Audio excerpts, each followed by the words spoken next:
শুভ সকাল বন্ধুরা, চলে এসেছি আবার একটা ব্লগ ভিডিও নিয়ে। দেখুন, আমি কলমি শাকের ভাজা বানাবো। তো কড়াই আমি তেল দিয়ে দিয়েছি।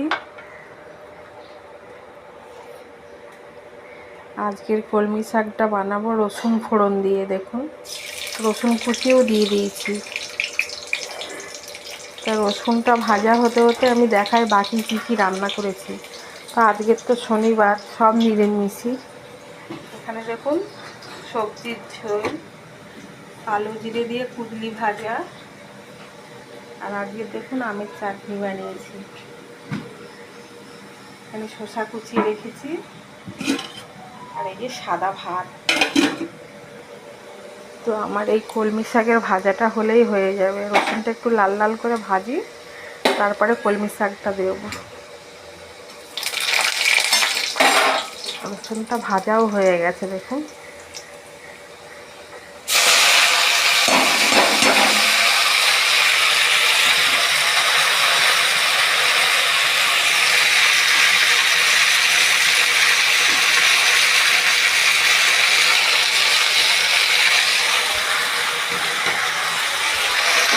তো কদিন থেকে ভাবছি জানেন বন্ধুরা, যে আমি আর ফেসবুকে কাজ করবো না। কারণ এতদিন ধরে কাজ করছি, যদিও বা একটু ভিউ হয়েছিল, সে ভিউটা কমে গেছে। মন ভেঙে যাচ্ছে, আর ইচ্ছে করছে না কাজ করতে। দেখেছেন, 6টার সময় থেকে এসে লোকের বাড়ি কাজ করছি। ভাবছিলাম কিছু যদি পাই ওখান থেকে, ফেসবুক থেকে, অনেকটা আমার হেল্প হবে, সুসার হবে। তা সেটাই এখন আর হচ্ছে না। বেকার এত কষ্ট করে কী লাভ? কোনো লাভ নেই।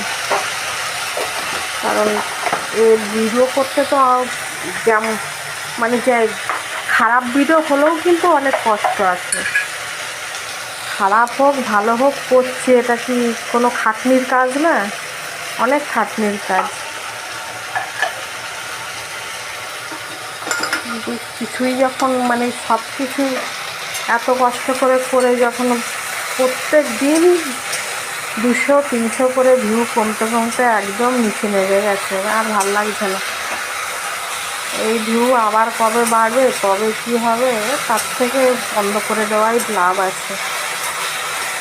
আমাদের খাটনির শরীর, খাটতে হবে আর খেতে হবে। বেকার এর থেকে কোনো কিছু ইনকাম হবে না।